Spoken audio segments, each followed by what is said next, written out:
karena ini kita semua bicara mengenai masalah kemanusiaan, mengenai masalah Palestina, dan saya pikir salah satu tujuannya itu adalah bagaimana menghentikan peperangan dan juga memastikan bantuan kemanusiaan bisa masuk ke sana. Bagi kita ini Mbak, memang itu tugas, kewajibannya, memfasilitasi apapun yang akan dilaksanakan pemerintah. Kewajiban kita sebagai perwakilan Republik Indonesia di luar negeri itu by law, itu memang kita harus memberikan yang terbaik. Jadi beliau dengan Presiden Mesir Abdul Fattah al-Sisi memutuskan dan sepakat untuk meningkatkan hubungan yang saya sebutkan tadi itu ke tingkat lebih tinggi lagi dalam konteks strategic partnership yang meliputi berbagai bidang kerjasama, termasuk dalam ini bidang ekonomi, perdagangan, investasi. Kita juga sudah memikirkan bentuk ke depan, karena we have to have Palestina yang merdeka, yang sustainable, dan tentu harus dipersiapkan. Hai Sobat Millennial Agency, apa kabarnya? Semoga kalian sehat ya. Ketemu lagi dengan saya Uni Lubis di program Ambassador Talk. Ambassador Talk ini adalah satu program dari IDN Times yang dimana kami mewawancarai duta besar, baik itu duta besar Republik Indonesia yang bertugas di negara mitra ataupun juga duta besar negara mitra yang bertugas di Indonesia. Dan kali ini pas banget.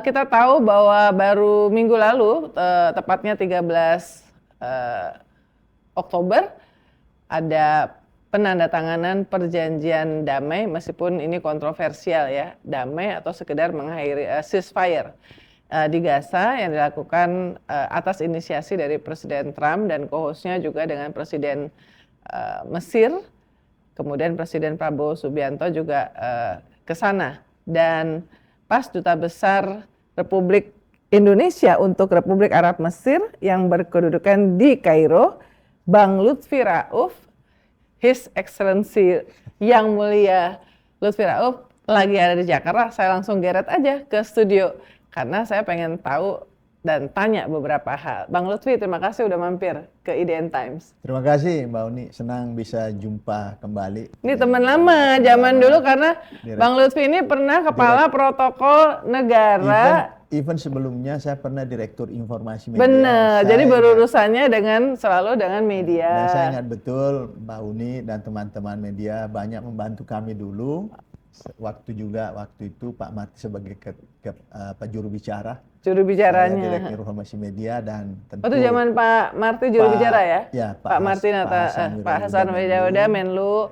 Berarti mulai zaman Ibu Mega ya, Presiden sempet ya? Ya, sempat saya jadi. Oke, jadi tapi seringnya berinteraksi di era Presiden Susilo Bambang Yudhoyono karena beliau itu kepala protokol negara. Jadi yang selalu dia kemanapun Presiden berkunjung ke luar negeri atau menerima tamu negara, selalu ada Bang Lutfi ini ya. Dan saya ingat dulu bahwa nggak boleh disebut merek ya, tapi handphone yang segini tuh loh guys. Bang Lutfi ini suka banget motret dan bantuin kita jadinya, karena kan seringkali pertemuan-pertemuan itu sangat terbatas. Wartawan meskipun yang diajak oleh Presiden juga tidak bisa mendekat, termasuk di gedung UN ya. Betul. Karena saya juga September yang lalu meliput UNGA ke-80 pidato perdana Presiden Prabowo. Nah, ini kan kita juga sebetulnya dunia juga taunya itu mendadak ya, kayak baru hari Jumat baru ada pengumuman dan kita ngelihatnya seperti biasa Presiden Trump tuh postingnya itu kan di Truth Socialnya. Jadi kita tahunya dari medsosnya Presiden Trump bahwa dia akan co-hosting peace agreement di Sharm el-Sheikh. Nah, kalau Ambassador Lutfi tahunya kapan? Saya juga tahunya karena itu semua pemberitahuan termasuk undangan itu sekitar Sabtu atau Minggu, Sabtu malam lah paling. Dan memang semua yang diundang juga baru menerima pemberitahuan itu. Dan saya pikir memang hal yang sangat penting karena ini kita semua bicara mengenai masalah kemanusiaan, mengenai masalah Palestina. Dan saya pikir salah satu tujuannya itu adalah bagaimana menghentikan ya, peperangan perang dan juga memastikan bantuan kemanusiaan bisa masuk ke bisa sana ya. masuk ke sana. Dan tentunya juga kita tahu persis posisi dan kebijakan pemerintah Republik Indonesia sangat konsisten karena berdasarkan konstitusi, yaitu membantu kemerdekaan Palestina dan tidak ada keraguan untuk itu. Nah, Ya, saya yakin betul tentunya dalam konteks itu Bapak Presiden senantiasa berkomitmen untuk itu. Oleh karena itu walaupun dalam situasi yang mungkin sifatnya dadakan.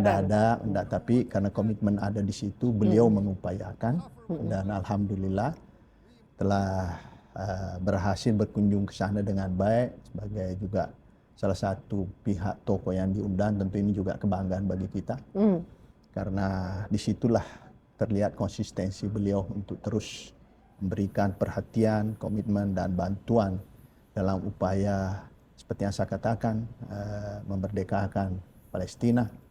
Yang kedua tentunya menghentikan kekerasan. Yang ketiga juga adalah segera membantu penderitaan atas nama kemanusiaan. Saya pikir itu adalah misi-misi yang tentunya memang beliau juga usung. Ya, Ambasador Lutfi ini kan 5 tahun ya di bertugas di Mesir ya? Pas 5 tahun. Pas 5 tahun.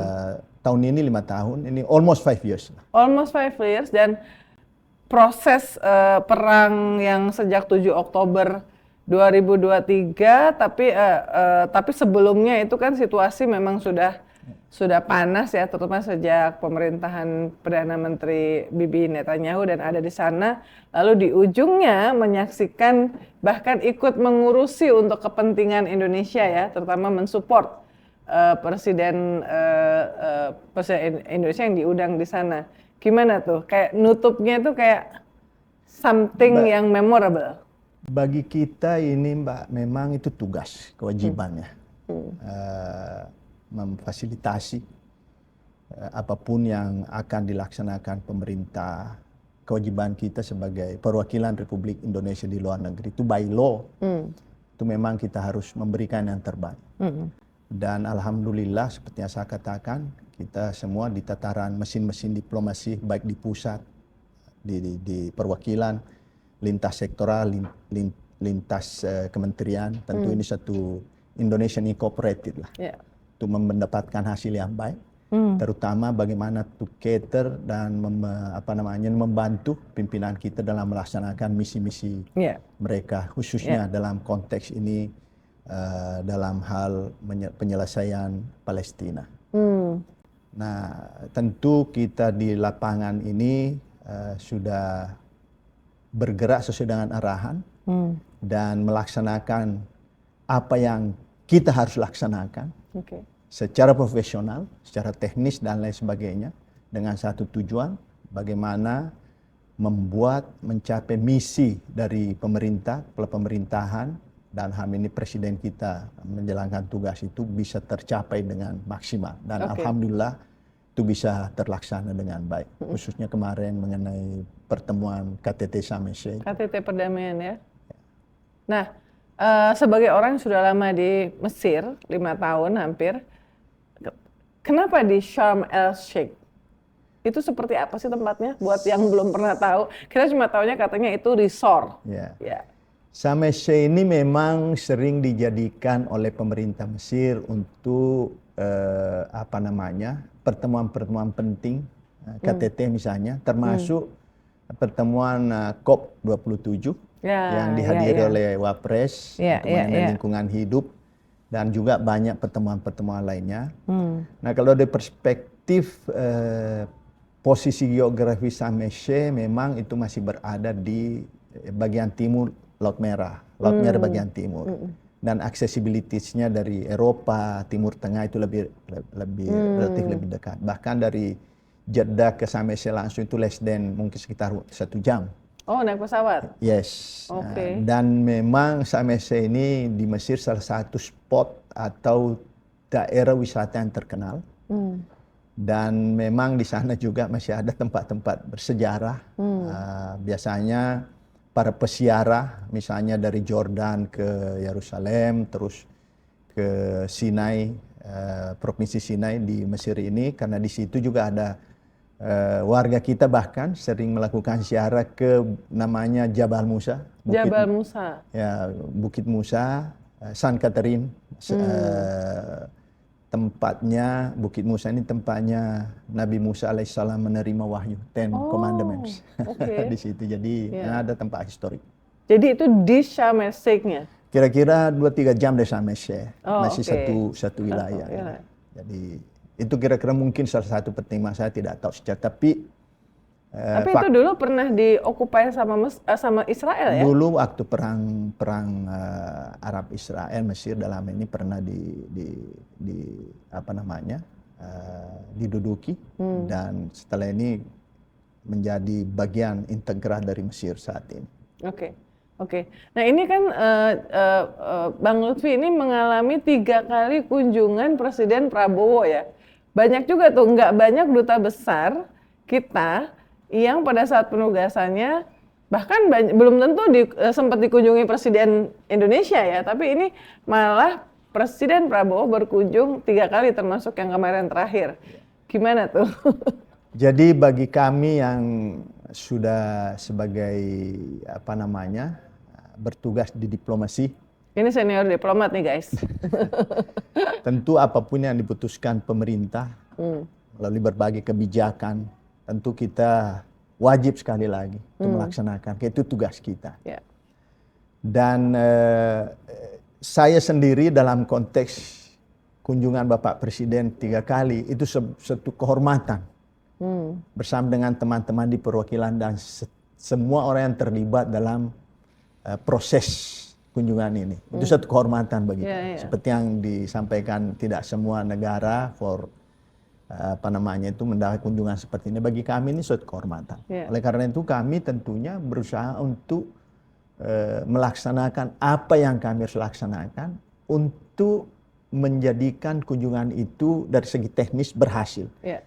Nah juga dalam konteks bukan hanya dari segi teknis berhasil pelaksanaan, tapi juga dari segi substansi. Nah dalam kunjungan Bapak Presiden ke Mesir ini dalam perspektif kita semua, ini saya menganggap sebagai kunjungan historis. Karena kalau tidak salah ini adalah kunjungan bersejarah setelah kunjungan Bung Karno kalau tidak yang salah. Pertama. Yang pertama itu tahun? Sekitar 70-an, karena Pak Bung Karno sering berkunjung ke sana. Dan beliau juga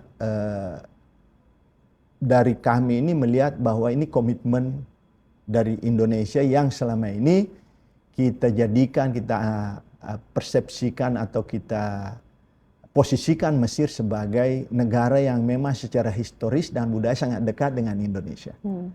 Sekedar mengulangi saja Mbak Uni, Mesir ini negara Arab pertama yang mengakui kemerdekaan Republik Indonesia. Bahkan sebelum Republik ini lahir, itu orang Indonesia dalam hal ini mahasiswa-mahasiswa kita, as far as back, menurut catatan resmi abad 18, sudah menuntut ilmu di Al-Azhar. Jadi ini memang secara historis, secara budaya itu dekat. Nah, tentu kalau diangkat dalam konteks sekarang, dengan kehadiran kunjungan Bapak Presiden ke sana, itu semakin memperkuat posisi itu. Apalagi dalam kunjungan beliau yang kedua pada bulan April, beliau tahun ini ya? Tahun ini. Jadi 1 tahun udah 2 kali ya? Ya, 3 kali dengan kemarin. 3 kali. Jadi beliau dengan Presiden Mesir Abdul Fattah al-Sisi memutuskan dan sepakat untuk meningkatkan hubungan yang saya sebutkan tadi itu ke tingkat lebih tinggi lagi dalam konteks strategic partnership yang meliputi berbagai bidang kerjasama, termasuk dalam ini bidang ekonomi, perdagangan, dan investasi. Nah, tentu dengan capaian-capaian itu kita merasakan bahwa kehormatan yang diberikan kita dapatkan itu ternyata memang kita bisa rasakan karena hasilnya sangat terlihat sekali. Hasil. Ekonomi kita surplus ya. Di bidang hubungan ekonomi perdagangan saya bisa sampaikan berdasarkan data dari atas perdagangan kami dan klaster fungsi ekonomi di kedutaan, itu yang tertinggi di Afrika. Oh, Mesir. Volume dagangnya Volume Indonesia dagang. masih tertinggi di Afrika. Ketiga tertinggi kalau combining Timur Tengah dan Afrika setelah Saudi Arabia dan Uni Emirat. Dan alhamdulillah we are in the position dalam konteks positif. Untuk Mesir sendiri 1,4-1,5 miliar US dollars, kita dalam posisi positif sekitar hampir 1 miliar US dollars. Jadi inilah potensi yang menurut saya memang perlu terus ditingkatkan. Dan dengan penandatanganan joint declarations strategic partnership ini, peluang untuk meningkatkan postur itu lebih besar lagi. Apalagi kalau kita melihat dari postur potensi antar kedua negara sangat besar. Indonesia with 280 million people, Mesir sekarang hampir 110 juta. Dan dalam konteks investasi ini juga potensi Mesir cukup besar. Karena Mesir ini menempatkan diri sebagai hub di kawasan itu, ke Afrika, ke Timur Tengah, ke Mediterania, even Eropa, dan berbagai tempat lainnya dengan status free trade zone, free trade agreement dengan berbagai pihak. Sehingga kita bisa melihat dalam konteks yang semakin potensi semakin terbuka itu, Mesir can be apakah direct investment atau joint ventures untuk hub sebagai basis production and basis distribution, baik barang dan jasa. Dan peluang itu semakin terbuka sekarang karena melalui ekonomi reform under pemerintahan sekarang semakin terbuka, dan itu pun ditawarkan ke Indonesia. Dan dari pihak kita pun melihat this opportunity. Oleh karena itu salah satu follow up dari kunjungan Bapak Presiden ini adalah nanti insya Allah akan pengiriman delegasi untuk membicarakan masalah-masalah ekonomi dan investasi ini. Nah, Mesir itu kalau di mata Indonesia itu juga dikenal, tentu tadi sudah disebut oleh Bang Lutfi, adalah Grand Al-Azhar ya.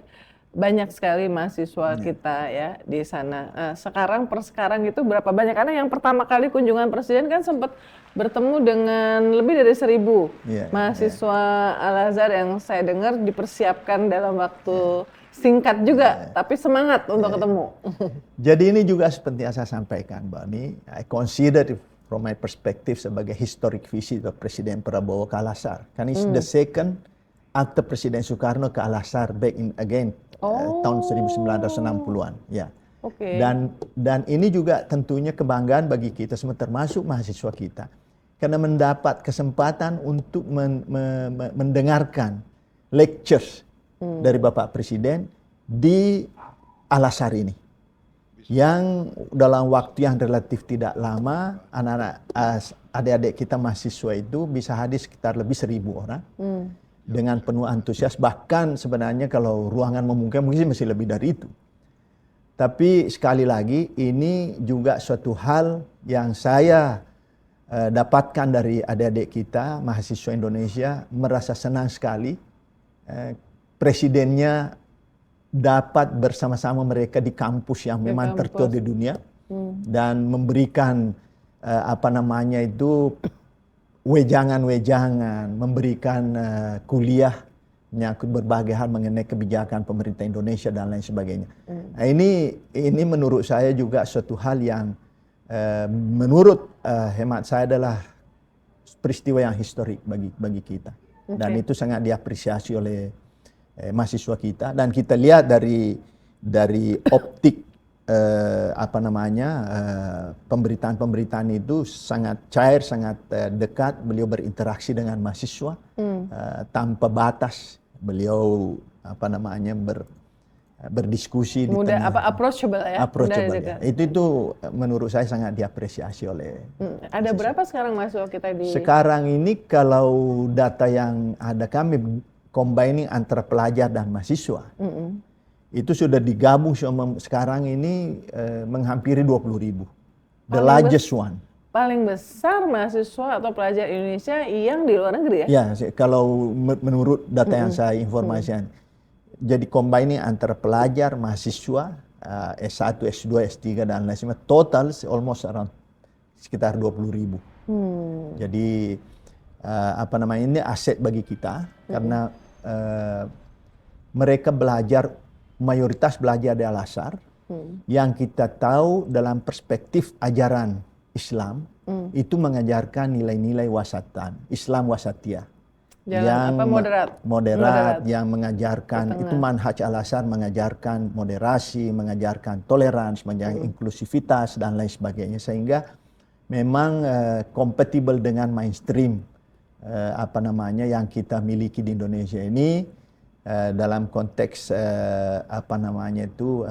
Islam sama-sama mengikuti Ahlus Sunnah wal Jamaah. Ya. Nah, mungkin ini pertanyaan terakhir. Reflektif ya, 5 tahun, bisa nggak disebutkan 3 hal yang paling berkesan dalam penugasan di Mesir ini? 3 yang paling berkesan tentunya bukan hanya yang normal-normal saja. Ada peristiwa-peristiwa yang mungkin yang saya yakini memang sebelumnya belum pernah kami rasakan, terutama mengenai apa yang terjadi di Gaza. Terjadinya tragedi kemanusiaan akibat konflik. Nah, tentunya bagi kita seperti yang katakan sangat jelas garis kebijakan kita, pemerintah Indonesia, based on Constitution, bahwa bangsa Palestina mempunyai hak untuk merdeka, dan itu kita konsisten. Yang kedua, dalam konteks konflik yang terjadi bulan Oktober 2023 itu adalah tragedi kemanusiaan yang tentunya juga mengetuk hati kita sebagai orang Indonesia, walaupun secara geografis far away, tapi secara emosional, secara sentimen itu sangat dekat. Sehingga kita pun, baik pemerintah, rakyat Indonesia tergerak untuk segera meringankan beban saudara-saudara kita melalui berbagai macam bentuk bantuan. Nah, dalam konteks ini alhamdulillah kami tentunya mendapat kesempatan untuk terlibat dalam memfasilitasi. Mulai dari persiapan pengiriman bantuan, manajemennya, dan juga konsolidasi sampai delivery-nya. Itu kami dengan teman-teman dari berbagai pihak, baik di Indonesia, baik dari pemerintah maupun dari para NGOs bergerak di bidang kemanusiaan secara bersama-sama. Nah, dalam kaitan ini saya perlu sampaikan bahwa satu-satunya, kalau saya bisa katakan, yang sangat aksesibel untuk menyalurkan bantuan kemanusiaan Indonesia ke Gaza itu melalui Mesir. Dalam konteks ini, kalau bicara Mesir, itu melalui Provinsi Sinai Utara dengan kota Al-Aris. Yang seperti yang saya sampaikan, pengiriman pertama bantuan kita melalui pesawat udara baik sipil maupun milik TNI itu Al-Aris. Itu 5 pesawat, kalau tidak salah saya ikuti betul fasilitasi, plus 1 kapal rumah sakit. Yang semua delivery. Dan dalam konteks inilah kami mengikuti kebijakan dan petunjuk teknis dari pemerintah Mesir untuk bantuan. Sekalian saya ingin sampaikan kembali ke publik kita, untuk bantuan kita ke Gaza itu melalui kebijakan Kementerian Solidaritas Sosial Mesir dan bekerja sama di secure ke Egypt Red Crescent dengan menggandeng lembaga-lembaga Bulan Sabit Merah, punya mitra di Gaza, Bulan Sabit Merah Palestina, dan juga berbagai lembaga-lembaga kemanusiaan internasional di bawah United Nations dan lain-lain sebagainya, itu berkoordinasi dengan itu. Nah, sampai sekarang ini sudah terkirim menurut catatan kami itu 2.200 ton melalui Al-Aris masuk ke Gaza. Beragam barang-barang bantuan kemanusiaan, obat-obatan, makanan, dan you name it. Baik langsung dari Indonesia maupun yang diprocure di Mesir. Dan Ini dari pemerintah ya? dari pemerintah dan rakyat kita. Oh, dan rakyat. Ya, combining. Dan ada lagi yang beberapa about 2 juta US dollar yang diprocure bantuan melalui mesin. Yang kedua, kita juga tentunya membantu saudara-saudara kita korban di Gaza yang dievakuasi secara medis ke Mesir, yang tersebar kalau tidak salah sekitar 47 rumah sakit. Itu juga kita sampaikan ke para pendonor agar mengcater itu juga. Iya. Nah, ini melalui Kementerian Kesehatan karena mendistribusikan berbagai rumah sakit, termasuk yang pernah dilakukan BNPB juga mengirim bantuan satu pesawat ke Kairo. Jadi dalam konteks inilah kita melihat bahwa pemerintah Mesir sangat membantu kita dalam upaya pengiriman, penyiapan, pengiriman bantuan masuk ke karena melalui. Dan kita tentunya sangat berterima kasih atas fasilitas yang diberikan pemerintah Mesir. Dan bahkan Bapak Presiden waktu pertemuan dengan Presiden Sisi bulan April juga kembali menyampaikan apresiasi kepada pemerintah Mesir atas bantuan yang diberikan dalam memfasilitasi. Mereka friendly ya sama Indonesia ya. Alhamdulillah itu yang kami bisa tangkap. Dan akan terus mereka beri bantuan, bantu dalam hal penyaluran ini. Nah, untuk kami, saya ingin perlu sampaikan juga Mbak Uni, kami juga melakukan konsolidasi koordinasi dengan teman-teman para pendonor. Karena berbagai organisasi termasuk Basnas, Lasisnul, macam-macam, saya nggak bisa hafal satu-satu. Untuk memastikan kita well organized, sehingga bantuan-bantuan ini kan dari public fund ini. Sehingga betul-betul tepat sasaran dan lain sebagainya. Sehingga kita perlu menyampaikan partnernya siapa, kemana dan lain kebijakannya bagaimana. Dan alhamdulillah teman-teman semua dari Indonesia setiap ke sana selalu berkoordinasi dengan kami. Karena di KBRI kami bikin tim terpadu untuk memastikan itu. Dan hal lain yang saya ingin sampaikan kepada mereka bahwa karena ini komitmen kita untuk membantu rakyat Palestina khususnya dalam bantuan kemanusiaan. Apa yang kita alami sekarang ini masih dalam taraf tanggap darurat. Sudah 2 tahun masih tanggap darurat. Bagaimana oleh karena ini kan itu, baru seminggu juga ceasefire-nya. Jadi mudah-mudahan ini istilahnya betul-betul gencatan senjata dan akses untuk bantuan segera masuk, meringankan beban. Nah, tentunya ke depan kita juga sudah memikirkan bentuk ke depan karena we have to have Palestina yang merdeka, yang sustainable dan tentu harus dipersiapkan juga. Dan dalam konteks ini Mesir menyampaikan inisiatif untuk rehabilitasi, rekonstruksi dan recovery. Dalam bentuk semacam blueprint, dalam bentuk master plan yang sudah di-endorse oleh Liga Arab dan di-endorse oleh OIC, di mana Indonesia di dalam itu untuk dijadikan long term plan nanti karena rekonstruksi dan rehabilitasi Mesir will take a long time dengan dana yang sangat besar. Nah, ini juga kita perlu ingatkan kepada teman-teman yang memiliki dana ini untuk memikirkan itu juga. Jadi mikirnya jangka panjang jangka panjang juga. Jadi dan alhamdulillah teman-teman para pendonor termasuk dari pemerintah kita sudah memahami ini juga. Jadi itu kira-kira. Jadi highlight pertama yang berkaitan dengan proses mensupport aktivitas kemanusiaan di Gaza nah, yang kedua apa? Yang ketiga apa? Highlightnya. Yang kedua tentunya saya banyak berhubungan, kalau saya bisa katakan selama saya di sana hampir mungkin 70-80% waktu saya juga saya curahkan untuk anak-anak kita mahasiswa. Mahasiswa ya. Terutama dalam hal semakin meningkatnya jumlah mereka, memang mereka Al-Azhar membuka pintu selebar untuk belajar dengan catatan memenuhi syarat tentunya. Nah, bagi kami saya sendiri dalam konteks ini melihat dalam 2 perspektif.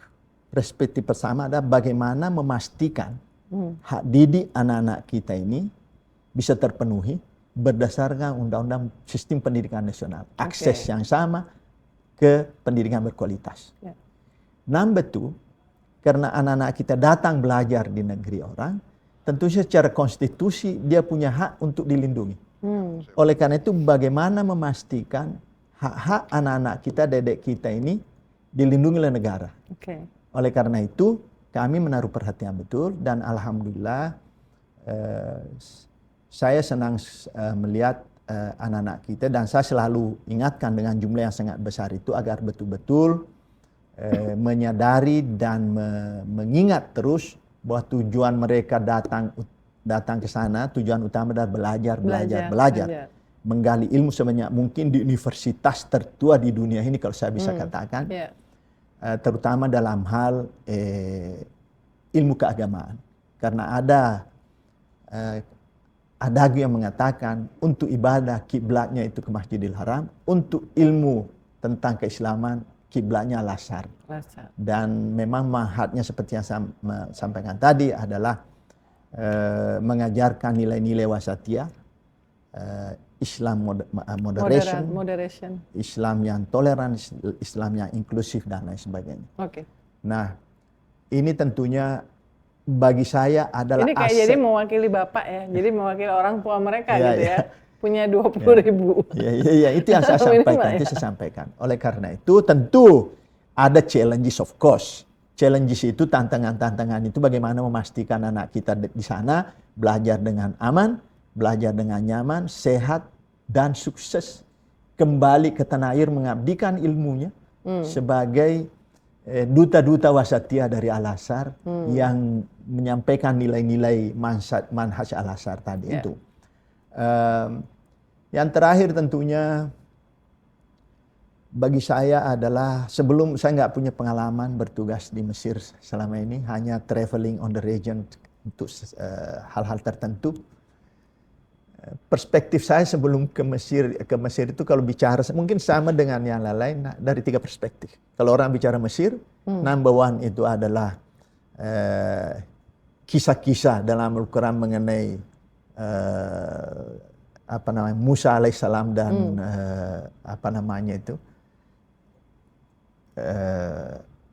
Firaun. Yang kedua adalah kebesaran dan keagungan dari piramid Giza. Yang ketiga Al-Azhar itu tadi. Jadi itu ya. Nah ternyata setelah saya di sana itu melebihi dari itu. Yang saya bisa katakan bahwa ya so fortunate punya sahabat. Ya, bukan karena saya dubes di Mesir, tapi saya based on my feeling, based on my experience on the ground, bahwa kita beruntung punya sahabat di wilayah Afrika Utara yang sangat dekat Indonesia, yang menaruh respect terhadap Indonesia itu adalah Mesir. Itu yang saya rasakan. Tadi yang disampaikan oleh Pak Dubes, teman-teman. Jadi Mesir adalah negara pertama yang mengakui kemerdekaan Indonesia tahun 1945 45. A few months after 45. Dan di halaman KBRI atau di Wisma Duta ya, ada 2 pohon mangga ya? Ya, ada. Saya dengar cerita bahwa sampai sekarang masih ada pohon mangga peninggalan Bung Karno. Jadi yang bijinya itu adalah hadiah dari Presiden Bung Karno saat berkunjung ke sana. Saya waktu ikut meliput Presiden Megawati itu berkunjung ke Alexandria, ke kebun mangga yang bibitnya dari Presiden Bung Karno. Ini another side of the story yang saya ini mengenai mangga ini. Itu terutama Provinsi Ismailia, Suez ya, memang masuk wilayah itu karena itu delta. Jadi Mesir ini dalam 25 tahun terakhir sudah bisa menjadi the top 10 mangga eksportir. Wow. Dari bibit itu. Dari berbagai bibit. Bahkan saya waktu festival mango. Di sana karena panas juga memang enak sih minum jus mangga ya. Teknologi pertaniannya cukup maju. Dan bahkan ada mangga namanya mangga golek. Di sana disebutnya jolik. Mangga jolik. Mangga jolik. Mirip-mirip dikit sama golek. Tapi persis memang golek. Agak panjang dari Indonesia gitu ya? memang dia ini. Dia kembangkan. Jadi inilah kira-kira Banyak sekali kenang-kenangan yang ya. saya ingin sampaikan. Mesti ditulis nih. Ya. Jadi Pasti foto-foto banyak ya. banyak sekali. Hobi motret soalnya. Cuma nggak bisa menulis, Mbak. Tapi sekali lagi, it's an honor for me. Kehormatan ditugaskan di akhir karir saya, about 40 years, di Mesir yang sekali saya katakan one of the closest friend of Indonesia, yang sudah direfleksikan dengan kunjungan Bapak Presiden selama sebanyak 3 kali, dan ditingkatkannya hubungan yang lebih tinggi, yaitu strategic partnership. Ini menurut saya sesuatu hal yang tentunya membanggakan dan membahagiakan. At the same time, perlu kita semua berkomitmen dalam framework Indonesia Incorporated untuk mengisi dalam berbagai kegiatan-kegiatan, program-program yang menguntungkan kedua negara dan kedua bangsa. Itu dari saya kira-kira. Terima kasih Bang Lutfi. Refleksinya 5 tahun bertugas di Mesir ditutup dengan ikut mensupport peace talk yang mudah-mudahan kalau ini bisa terus berlanjut. Ini sangat-sangat bersejarah, upaya lebih dari 2 dekade untuk mengupayakan perdamaian di antara Israel dengan Palestina. Kita ketemu lagi di Ambassador Talk berikutnya. Jaga kesehatan semuanya, sampai jumpa.